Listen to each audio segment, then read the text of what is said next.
Dernier sujet, c'est le Togo. La cellule, la cellule Covid-19.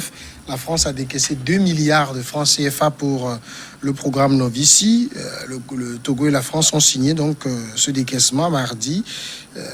C'est une convention de financement d'un montant de 3 millions d'euros, environ 2 milliards de francs CFA. La subvention vise à appuyer le volet socio-économique du plan national de riposte contre le Covid-19. Les fonds vont servir au refinancement du programme Novici. Il y a tout de même un point, Germain, qui me semble pas clair. Novici est suspendu normalement. Bien entendu. Alors pourquoi on refinance Novici? Oui, c'est une bonne nouvelle parce que c'est un programme qui est passé avec l'état d'urgence pour accompagner les couches les plus vulnérables. Mais nous n'avons pas su reconnaître l'importance de ce programme-là. C'est vrai que dans un premier temps, peut-être ça c'est pas parce que ça n'a pas profité à tout le monde. C'est ceux qui ont bénéficié, qui ont reconnu son importance. Certains déjà avaient qualifié le montant de dérisoire, ce qui était déjà mal comprendre ce programme. Et il a fallu que même des voix les plus autorisées,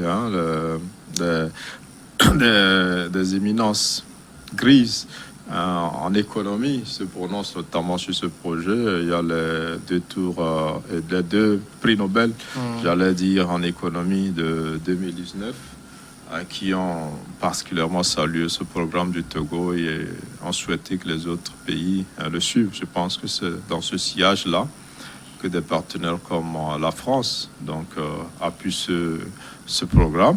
C'est une bonne nouvelle, sauf que il y a eu déjà, en dehors de l'incompréhension, il y a certains qui sont passés par les mailles pour en profiter alors qu'ils n'étaient pas forcément dans les cibles prioritaires.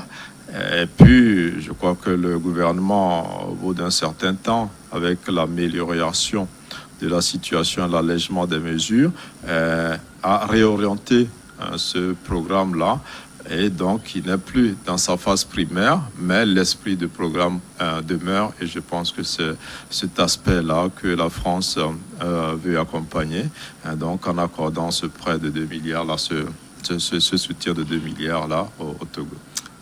Marc Vizy, l'ambassadeur de France au Togo, a dit le choix du programme Novici se justifie par la rapidité de son déploiement, son universalité, son approche sensible au genre et ses modalités de déploiement. C'est bien, mais ma question reste posée. Novici est suspendu, donc les 2 milliards profitent à qui finalement? Non, lorsque vous dites Novici est suspendu, je pense que c'est vrai dans un premier temps, c'était dit ainsi. Mais il y a eu d'autres explications qui voudraient que ce programme connaisse d'autres améliorations et puisse impacter, des classes sociales données. Et c'est en cela où on a vu les enseignants également, les enseignants comme les volontaires qui ont aussi bénéficié. Et il se présume aujourd'hui, il y a d'autres, parce que lorsque vous prenez un peu la progression de la pandémie, il y a plusieurs autres localités qui n'étaient pas aussi prises en compte dans ce programme par le passé, qui normalement devaient l'être. Parce que après les tests passés sur la population, parce qu'aujourd'hui, je pense que lorsque nous prenons sur toute l'étendue du territoire, pratiquement chaque région a été touchée. Donc normalement, il ne faut pas faire aussi trop de jaloux, carrément, faire profiter les ressources, disons, du pays à certains, quand bien même que certains n'en profitent pas. Donc aujourd'hui, si même l'État estime que ces régions ou ces localités qui étaient donc, disons, contaminées, où les citoyens étaient contaminés par le passé, aujourd'hui, il y a plus ou moins une amélioration. Il faudrait de toutes les façons savoir que les habitudes ont pratiquement changé.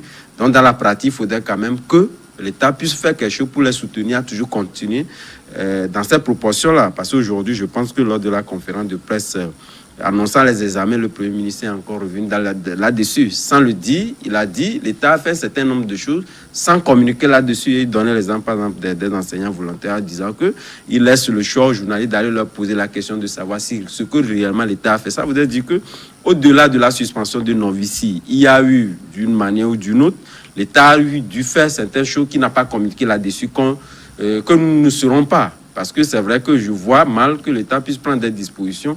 C'est vrai, il y a eu allègement de ces mesures restrictives par le passé et qui a amené une reprise sensible de la vie. Mais je pense que cette reprise-là ne signifiait pas qu'on était donc dans la normalité. Donc les activités sont toujours affectées. Et ces activités-là n'ont pas connu aujourd'hui, disons, la dynamique d'antan. Donc, j'estime que c'est à fait normal que ces fonds-là puissent permettre à l'État de pouvoir donc donner, une pousse à ces activités-là ou carrément redéployer, parce que là, c'était quand même pour soutenir les populations à pouvoir supporter ces mesures prises dans le cadre de l'urgence sanitaire. Mais aujourd'hui, on peut les redéployer pour peut-être permettre, parce que moi, je le disais, les gens, pour la plupart du temps, ont considéré donc, les fonds de roulement en bénéfice et ils les ont consommés.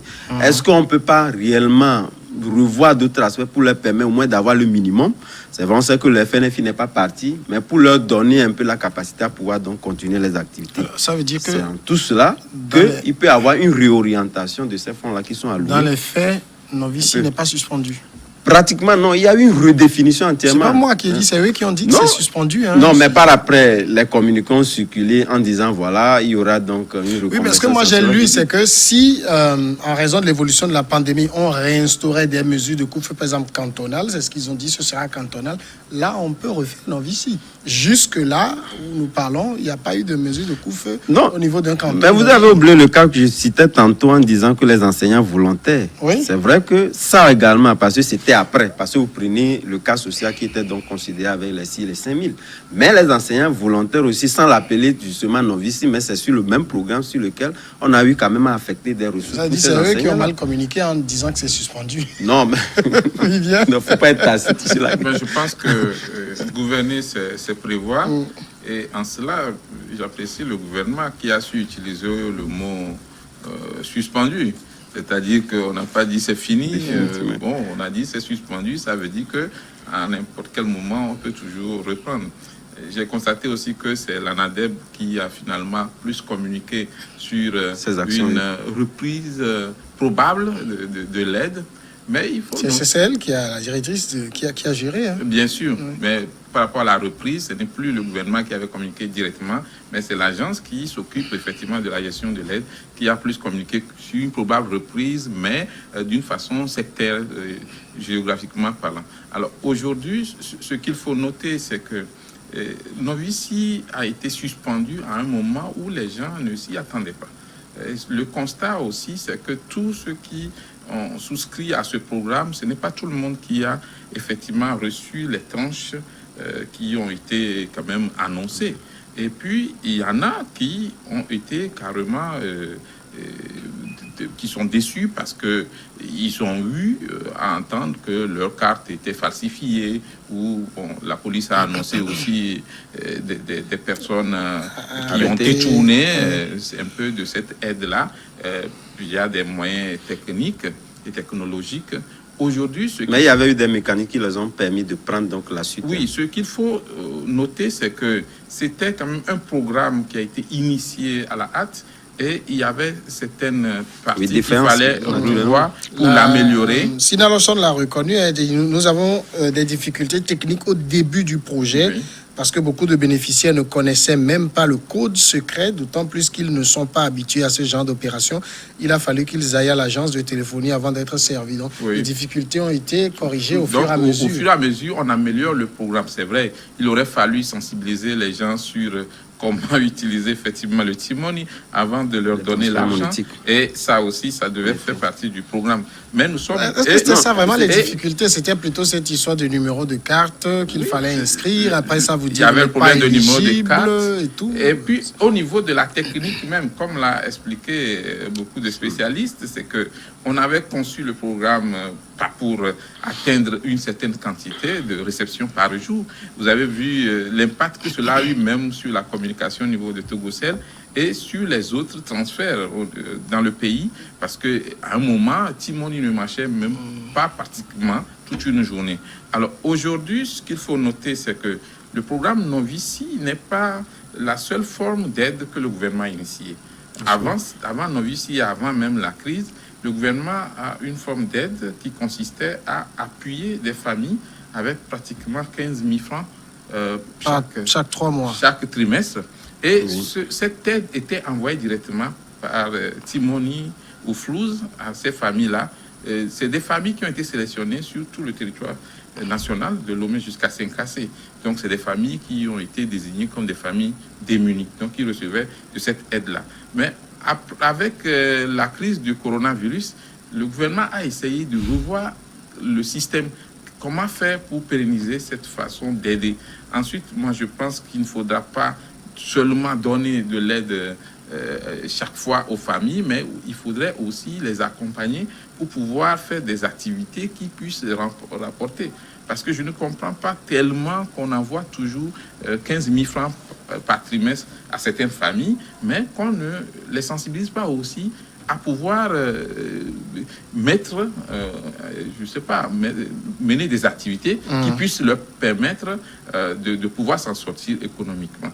Aujourd'hui, Novici, avec l'aide de la France, va reprendre et il faudra revoir d'abord le système, corriger les erreurs et aussi toucher les familles qui sont démunies mais qui n'ont rien reçu pratiquement au cours de la première saison d'exercice de cette aide. Alors, jamais on l'a dit, Novici, il y a les enseignants volontaires qui également en bénéficient.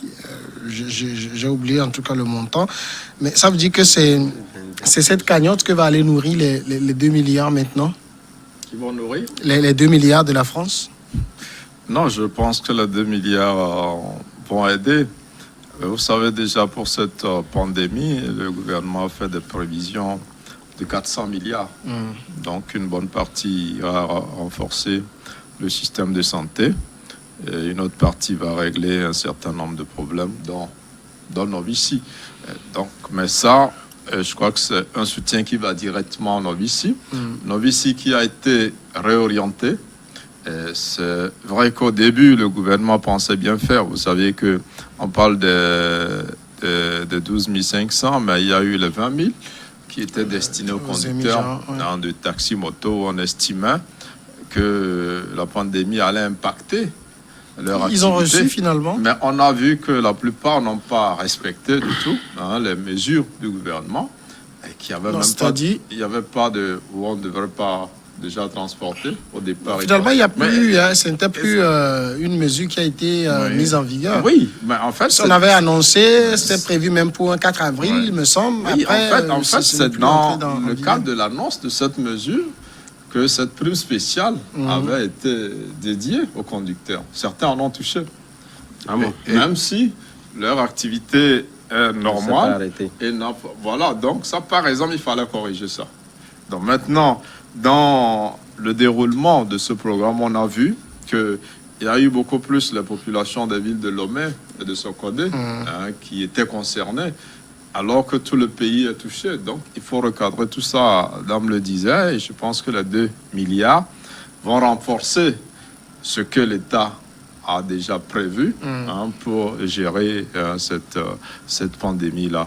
On ne peut que saluer cela, saluer la France qui a compris donc, la nécessité de renforcer cette solidarité-là qui est en train d'être mise en place de façon assez originale dans notre pays, je le disais tantôt. Alors, 2 milliards de la France, c'est pas un peu comme une goutte d'eau dans l'océan des besoins qu'on a? Mais bien naturellement, ça s'appelle aide. Ça ne s'est pas appelé souvent, c'est une aide. Donc, je pense que la France même est touchée. Et si, lorsque nous prenons un peu la proportion des besoins qui attendent la France, c'est vrai qu'il y a eu des confinements, il y a eu la vie normale qui a repris plus ou moins. Mais au-delà de ça, si la France venait à nous trouver, disons, ces 2 milliards, je pense qu'il faudrait d'abord remercier même, quoi qu'on sait que ce n'est pas... tellement grand-chose. Il faut d'abord remercier et de toujours continuer, pas tendre la main comme nous, les pays africains, nous savons le faire. Au niveau de l'Union européenne, bien sûr. l'Union européenne avait déjà tout à fait, oui. Donc, comme nous savons le faire. Mais ce qu'il faut dire fondamentalement, moi, je pense que ce programme, c'est vrai qu'il y a eu des carences, etc. Mais, comme le disons, Covid n'est pas seulement venu faire du mal. Cela aussi il y a eu des bénéfices liés au fait que nous aurons quand même à l'avenir pouvoir donc avoir des choix politiques qui puissent permettre de connaître la cartographie réellement de celui qu'on peut appeler population vulnérable, avoir la cartographie de ceux qui peuvent bénéficier d'une telle proportion d'aide, etc. Et puis le coût. Aujourd'hui, sont toutes ces difficultés-là parce qu'il y en a qui ont bénéficié parce qu'entre-temps, ils étaient dans une activité qui les a permis de s'inscrire sur les listes telles. Mais ils ne sont plus dans ces activités-là, mais ils ont toujours bénéficié. Au détriment des autres, c'est vrai qu'il y a eu qui ont été aussi honnêtes. Puis s'il y en a, il y a des fonctionnaires, etc., qui ont bénéficié de cette... Eux, il ne fallait pas. Donc voilà. Oui, les gens ont appelé directement au niveau des radios, dit comment lui faire pour restituer les fonds. Vous voyez, donc il y avait beaucoup de carences. Là, ça dit... des cas exceptionnels. Hein? Oui, ça. Parce que normalement, si votre cas d'électeur, il y a la profession. Les gens appellent le système, vous dit en même temps, vous ne pouvez pas. Les gens appellent, mais ça voudrait dire que quelque part aussi, les gens en ont pris et l'ont gardé par devers eux sans se prononcer. Ouais. C'est pourquoi moi, je me dis, à l'avenir, il faudrait que c'est choix. Aussi qui n'a pas pu prendre. Moi, j'ai tenté, des gens sont venus me voir, qui sont vraiment dans le besoin, que j'ai tenté d'inscrire, ça n'est jamais passé. Oui, mais vous savez, lorsque ça a été corrigé également, vous savez, le premier acte, vous pouvez passer de votre portable pour quand même inscrire quelqu'un. Mais lorsque le deuxième aspect ne permettait pas, il faudrait quand même, si vous utilisez votre portable, ça ne passait pas. Il faudrait fondamentalement utiliser le portable de la personne. Parce que moi, je l'ai tenté, ça n'a jamais. Lorsque vous prenez le portable de la personne, ça passe vite. Donc, il y avait ces correctifs-là qui ont été donc à rajouter pour lui rendre plus ou moins efficace. Ça dit quoi? Ils connaissent nos portables? Bien sûr. Non, mais on connaît les numéros identifiés. Voilà. Tu as identifié. Ce qui a manqué aussi, c'était les informations ou de la communication, de la sensibilisation. Non, bon, ça a pris tout le monde de coup. C'est vrai. Et c'était normal que cela soit ainsi. Mais bon, mais ce qu'il faut regretter aussi, c'est les oubliés de l'aide d'une façon générale. Il pleut toujours aussi dans le désert. Donc, c'est bien, mais il y a toujours les oubliés. Aujourd'hui, je vais parler du cas des nouveaux maires et de leurs agents qui vivent un calvaire par rapport à... Il y a beaucoup qui sont payés. Hein. Non. Il y a beaucoup qui sont payés. Ceux qui ne sont pas payés sont très peu. Ceux qui sont payés, c'est ceux qui sont à la tête des anciennes mairies. Oui. Mais les nouvelles mairies, je sais de quoi je parle. Oui, c'est là, je dis, j'en connais qui ne sont pas payés, mais on ne peut pas dire que c'est la grande proportion qui n'est pas payée. Il y a les maires. On a eu beaucoup de nouvelles communes. Il y a les maires, les agents qui tirent le diable par la queue. Il faut se dire la vérité. Il y en a, d'ailleurs, il y a des maires qui évitent à justesse de prendre des motos pour venir. La plus vulnérable, ça, en ce moment. Non, ben écoutez. Quelqu'un qui est maire. Mais attention, les maires ont une charge présentement, c'est de veiller au respect des normes par rapport à la lutte contre le coronavirus, d'accompagner le gouvernement. Mais regarde, il y a des nouveaux maires qui n'ont même pas de véhicule pour venir au service. Alors que c'est prévu que ces maires aient un véhicule de fonctionnement. Il faut continuer par surveiller le respect des mesures dans les communes. Alors, si les maires n'ont pas de moyens, comment ça va tomber dans ce débat? Alors, on nous dit qu'il s'agit d'une convention de financement d'un montant de 3 millions d'euros. Je l'ai déjà dit. C'est un don? C'est un prêt? Bon, de toute façon, ce n'est pas le plus important. Si, il faut aussi savoir, parce qu'on gère une période de crise sanitaire, il y a beaucoup d'argent qui rentre, et après, qui paye? C'est nous qui payons. Donc, il faut savoir ce qu'on reçoit, c'est dans quel cadre. Voilà, c'est-à-dire que l'État fait une prévision de 400 milliards. Pour l'instant, il n'y a que 200 milliards qui sont rentrés. Donc, ça veut dire que si la crise perdure et que le gouvernement veut effectivement déployer tout ce qu'il estime déployer comme mesure, il n'aura pas les moyens. Alors, si 2 milliards peuvent venir de quelque part, sous forme de dons ou de prêts, si ça renforce... Il faut aussi qu'on sache clairement ce que c'est. C'est l'AFD. L'AFD, c'est pas dans le bénévolat non plus comme ça. C'est vrai que la France, elle aussi, a ses problèmes. Il vient de nommer un nouveau Premier ministre. Juste parce que l'après-Covid, l'après-déconfinement, ce n'est même pas après-Covid, ça va être compliqué. Mais n'empêche que ce genre de pays, malgré leurs problèmes aussi, peuvent faire des dons, comme peut faire des prêts. Je n'ai pas l'information. On va chercher. Au Japon, une fois, période de catastrophe, conflit, donc c'est normal. Voilà, mais je crois que... Oui, c'est normal. Je crois que ça, c'est le chef de l'État qui a fait un don. Ah ben, il est le chef de l'État du Togo. Japonaise. Oui, mais c'est le chef de l'État du Togo. Ce n'est pas au Japon, mais à la Croix-Rouge japonaise. Mais la Croix-Rouge appartient au Japon. Et c'est le chef de l'État du Togo. Oui. Ça honore le nom du pays. C'est ce que j'aimerais dire. Dans nos pays, on était choqués qu'ils le donnent. Non, moi, je n'étais pas choqué. Non, on n'était pas choqués. Plutôt, les gens étaient beaucoup plus... Les gens adhéraient réellement à ce don-là. C'est vrai qu'il peut avoir des... Quand vous êtes des amis et votre ami a des difficultés. J'avoue que ce geste a été fortement apprécié au Japon. Le Japon et au Togo montre ça aussi comme l'image de la solidarité de l'Afrique envers le peuple japonais à toutes les grandes conférences. Je crois qu'il diffuse cette image-là du président fort dans cette petite ville-là, en train d'offrir, d'apporter d'abord son soutien au peuple japonais. Mais certains ont critiqué cette action. Ouais, ça ne manque pas. Les critiques, vous ça ne manque avez pas. Des informations sur j'allais dire les 3 millions, ce que c'est finalement? Non, bon, c'est vrai que moi, je n'ai pas cherché à fond parce que vous savez, aujourd'hui, je pense que tout le monde, que ce soit partout ailleurs, nous cherchons toujours les ressources qu'on cherche. On ne sait pas, on ne se déploie pas à savoir si c'est un prêt, un don, l'essentiel que cela puisse en même temps, si arriver vous vous noyez, quand vous envoyez permettre... un serpent, vous n'allez pas le tenir pour sortir de l'eau. Hein. Non, on est d'accord, mais en attendant, ça nous permet de résoudre nos problèmes. Voilà, pour résoudre nos problèmes. Parce que bon, après, on saura... Les recettes de l'État sont très coincées avec la crise, la pandémie. Donc, au niveau des impôts, de la douane, ça ne marche presque plus.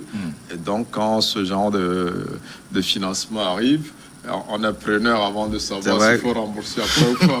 Moi, je pense qu'il faut juste s'en tenir au terme. Ils ont parlé d'une subvention. Ça, c'est la première chose. Ensuite, le chef de l'État togolais avait lancé un appel pour l'appui de la communauté nationale, de la communauté internationale. Donc, moi, je considère ça comme une aide, un appui. Je ne suis pas sûr que ce soit un prêt. Je peux vous aider en vous prêtant de l'argent quand vous êtes dans le besoin. Oui, mais bien sûr, sauf qu'il faudra que ça soit bien dit, que c'est un prêt. C'est un prêt à rembourser dans tel délai. Mais si ce n'est pas dit, on ne communique jamais ces choses. Oui, bien sûr, ça c'est ça, c'est le gouvernement. C'est le gouvernement, mais je pense que dans ce cas, comme nous sommes dans une crise sanitaire, nous on considère ça comme une aide, comme une subvention, quitte aux dirigeants de nous dire, mais attention, on avait prêté de l'argent.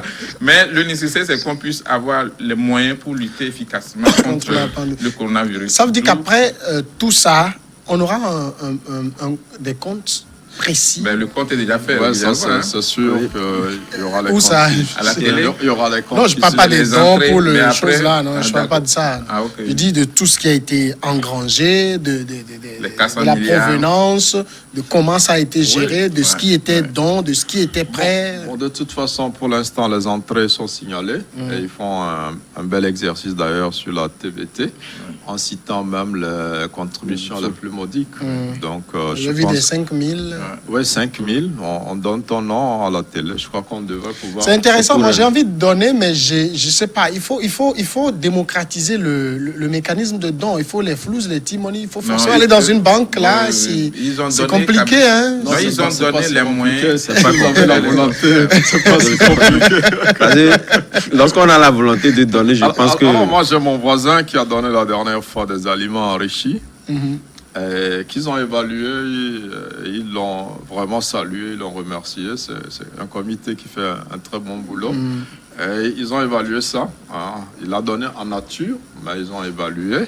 Et ils communiquent qu'il y a assez de transparence. En tout cas, sur les entrées, on l'espère que sur les sorties aussi, ça va se faire. Je pense que c'est... Oui, et puis ça encourage. En réalité, moi, je pense que l'expérience-là devait être un modèle à l'avenir pour qu'on puisse éviter, vous savez, les moments désagréables qu'on a eu avec les cotisations de la canne, etc. Jusqu'au jour d'aujourd'hui, c'est resté pendant.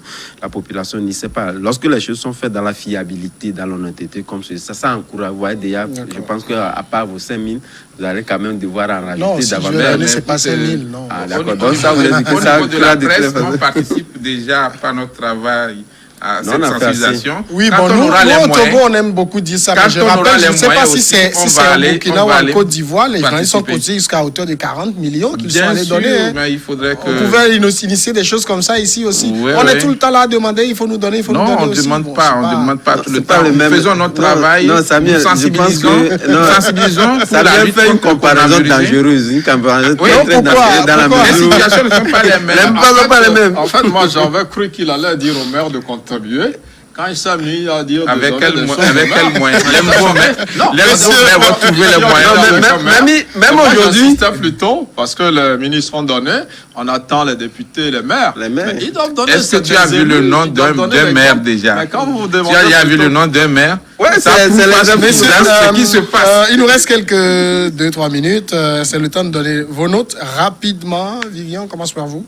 Oui, je vais donner une note de 8,5 à M. Christian Trimois, qui est à la tête du département chargé des droits de l'homme. Et c'est juste pour l'encourager à continuer par veiller au respect des droits de l'homme et à anticiper, comme c'est devenu l'habitude maintenant, pour qu'on puisse être un bon élève en matière de droits de l'homme. Germain.